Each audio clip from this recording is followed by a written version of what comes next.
Brandy Melville, in case you were unaware, is an evil clothing brand for Gen Z women that is racist, sexist, anti-Semitic, and fatphobic. It's fatphobic because the sizing is not inclusive enough, and it's a brand that's known for being only for skinny people. There have even been rumors that the doors of Brandy Melville stores are intentionally narrow so that only skinny people can walk inside. Just a lot of rumors have been circulating around this brand for years now, and former employees have been speaking out. There was a class action lawsuit a couple of years ago that got a settlement from the CEO. They were claiming that basically there's hiring discrimination and that it's a toxic work environment. I think it's all just a bunch of BS and people whining and complaining for zero reason. But HBO just produced this documentary about Brandy Melville called Brandy Hellville and the Cult of Fast Fashion. And it's basically quiet on set, but it's about a clothing brand, and it's a bunch of women whining that it's not inclusive and diverse enough. So here's the description. It uncovers the toxic origins and culture of the teen brand and the global ramifications of mass-produced clothing. So let's take a look at the trailer, I guess. Here we go. I heard about Brandy first when I was in 7th grade. Everyone was wearing it at school. I walked into the store and I bought the star necklace. I felt so cool and accepted. The reason why I liked it, because everyone else liked it. Brandy Melville is an incredibly successful business. It's impossible to talk about Brandy Melville and not talk about social media. It was teenagers taking photos of teenagers. It felt genuine because it was genuine. Been kind of behind the curtain. No one has any idea that this man with sneakers and sweatpants on was running the Instagram that all these teenage girls are like fanning over. This place is not your conventional clothing company. Brandy Melville was this phenomenon with one-size-fits-all clothing. There was a stereotype against Brandy Melville for only hiring skinny white girls. Blonde hair, skinny, small. She's obviously like beautiful. The girls would go to the factory where a lot of things are made. China or to Italy. And then the girls would pick out stuff that they like. Then you go into the stock room and you see all the other people who are working there who are not white. There are these text messages between the senior leadership at Brandy Melville, the most vile, sexual, racist jokes possible. When I saw him wearing a Hitler outfit, I wasn't surprised. Store style photos were taken every day. Go stand against that wall and pose so I can text it to the founder of the company. Brandy Melville was part of fast fashion and how fast fashion was impacting our environment. Everywhere you walk, this fabric is going to shock you. What you see entering our workplace, I need to be worried. We're all being exploited by the same system. Fast fashion brands convince you to buy so much because they convince you that you are not enough. Brandy Melville taps into the worst impulses of being a teenage girl. Finally, someone's talking about it. It's just the stupidest thing I've ever seen, by far. Nothing tops this. Wait, so she said it felt genuine because it was genuine. Does that mean that white women are genuinely racist, sexist, homophobic, anti-Semitic, and evil? I guess so. Telling on yourself, ladies. Yeah. Small, so, blonde. The filmmaker Mary. behind this is named Ava Orner, and for context, she drives an electric car and she's a vegetarian, so fair warning. She believes that Brandy Melville is, quote, a shadowy operation that both preys upon and profits off of female insecurity. The words anti-Semitism, racism, and sexism are tossed out within the first 3 minutes of the documentary regarding certain executives, a harbinger of dark deeds to be revealed. Brandy Melville has not yet replied to request for comment, obviously. She said most companies maybe do one bad thing, but with Brandy Melville, something bad happens, then something worse happens, and it just keeps going, and by the end, your jaw is on the floor. It'd be funny if they offered to do open interviews, but then had a really small door for the interviewers to get through. You know, it's funny because Abercrombie and Fitch already had the same scandal happen to them, and they bent to the will of the media and they started pushing diversity and body positivity. And guess what? They're making way less money than they used to because there's no aura of coolness around the brand anymore. They're just now like starting to recover, but like people were mad that they had models in front of the store and it was like dark and loud in there like a nightclub and they were like blasting cologne through the AC vents. In Hollister stores back in the day. Yeah. You had to be good looking to work there. Yep. Same thing. And they got all of the same complaints from a bunch of woke people and they listened and they failed because they said sorry, basically. That's like your first mistake. And I think that people don't want the same thing to happen to Brandy Melville. They took issue with the fact that Brandy Melville hires beautiful girls who seem popular.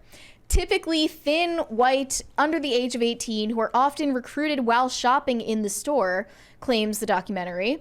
Candidates are asked to submit full-body photos and offer up their social media handles in the place of skill-based qualifications, said one former employee.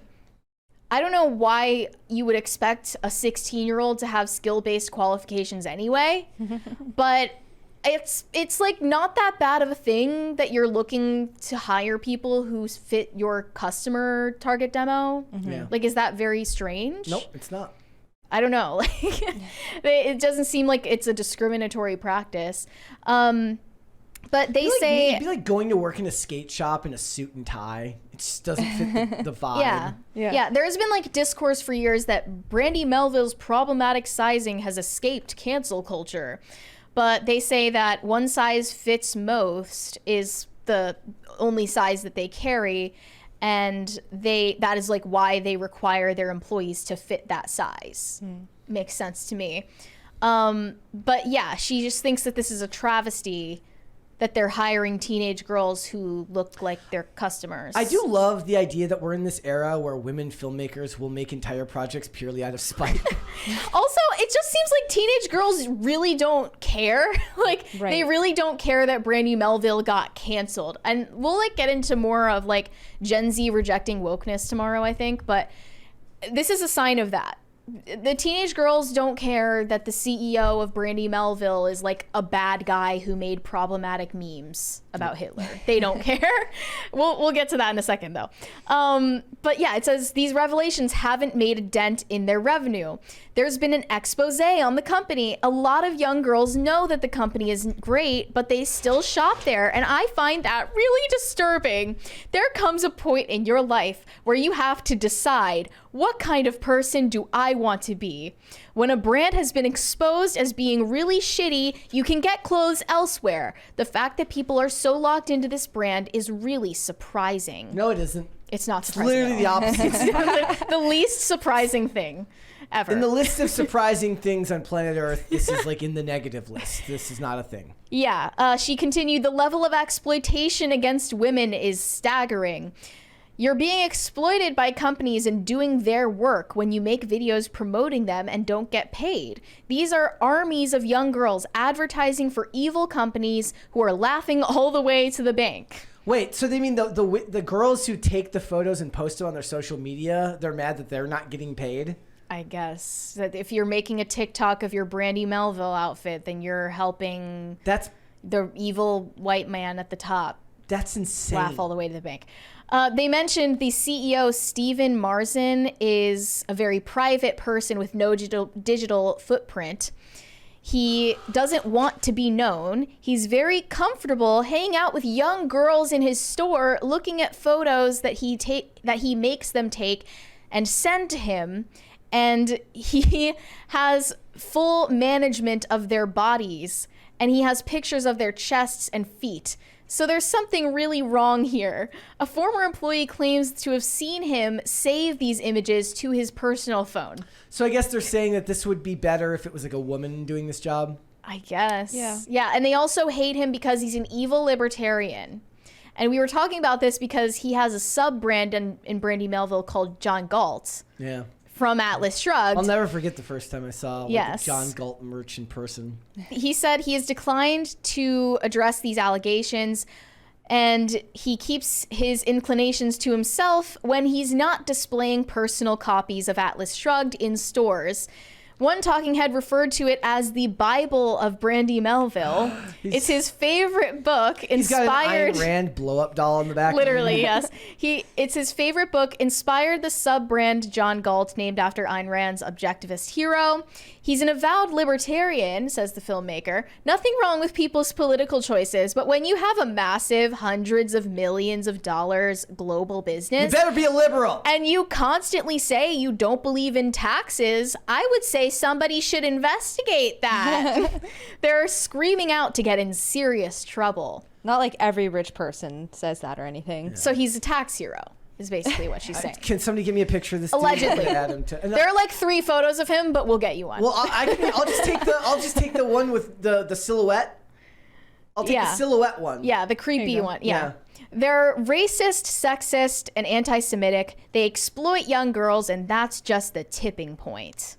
And she talks about a secret group chat among senior executives filled with vile, racist, and sexual jokes. It's called Brandy Melville Gags.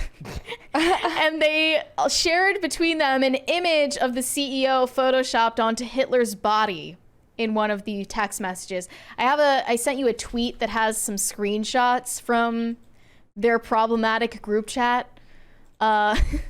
One of them is a t-shirt with Hitler's name on it that they were thinking about selling in the store. Another one is H&M, Hitler and Mussolini. Another one is a t-shirt that says Adolf Hitler's European tour. I'm not saying it's funny. I'm not saying it's not funny. The key word is jokes. Yeah. You know, the market share will end up shrinking on this someday because as the world becomes more perpetually offended, you're going to have a hard time getting around to people who aren't. There's always going to be somebody in the group that's going to be offended. But I find the filmmaker infinitely more fascinating in this. It's just like she's totally obnoxious. Every girl that's ever been slighted for something, like some girl who didn't get picked for the volleyball team will make a documentary and say the evil world of high school volleyball and the way it's bringing about trauma and bulimia and issues within the cult of teenage girls. That will be a thing one day. It's just constant kvetching, whining about nothing. Like you don't like the CEO of this clothing company. It is fair to point out, though, that there's a huge marketplace for documentaries like this now, between Quiet on Set, exposés. One thing that I do kind of push back on a lot of people is like nothing new is ever made. Everything's a reboot and a remake. I'm like, yeah, with movies. Streaming is a nonstop barrage of new stuff, most of it very much uninteresting. Yeah. But true crime, documentaries like this do very well because this is the stuff women want to watch. They want to like Fatty McFatterson wants to watch this and be like, I couldn't fit in the Brandy Melville store either. I want to watch it to laugh at it. So I want to watch it. And I want to watch them burn. Yeah, and I want to hate watch it. And the best thing that the company can do is to just not address it at all because the women who will come into the store and shop there aren't watching those documentaries and probably aren't terminally online in spaces other than sharing photos with their friends and posting on TikTok and posting on Instagram. Right. What do they want? They want Melville to shut down completely? No, they want it to become Brandy Fatville and allow for fat women. I mean, it's weird because all of their clothing, because it's one size fits most, it's super stretchy. So if you can't fit it, it actually does mean that you're like an unhealthy level of fat. Yeah, maybe it should be your So maybe that like is your sign that you should lose 10 pounds to fit Brandy Melville clothes. See, if you wanted to turn this into a positive story, be like how I worked hard to get a job at Brandy Melville and make it about how you lost weight so that you could find your ideal size and then get a job and watch your self-esteem blossom. Yeah, they're one of the few brands whose clothes I still like. Like, I don't like most fashion, like the direction that fashion has gone as of lately. Brandy Melville is one of the only few. Yeah, and it's because they ask their own customers and employees what they want to wear, and it's not shit quality. Right. So that's why people still shop there and don't care that it's problematic. They also mentioned another former employee compared the CEO to Mussolini. Like, come on. Yeah. Come on now. You're being a little bit dramatic. You're acting like your mother. Is it because he's Italian? I guess it's so. Like a racist? Is that an Italian slur now, comparing someone to Mussolini? That must be it. Very offensive. She probably didn't even realize. Let's be real. She just worked at Brandy Melville. The guy's like, couldn't you compare me to John McAfee? I know that this guy isn't going to do an interview. He's not going to talk about it. But what I want more than anything is for him to like come forward, do the interview, and be like, yeah, that group chat was hilarious, and I'm not sorry for any of it. Yeah, our clothes are for skinny people. What about it? Like, I just want him to come forward and say it. He's like, upon further reflection, those Hitler jokes slapped. Okay. Yeah. Upon further reflection, I have done no reflection. Thanks for watching. Listen to full episodes of Pop Culture Crisis on Spotify. Keep up with us on social media and make sure you subscribe and ring that bell so you never miss the show. Bye, guys.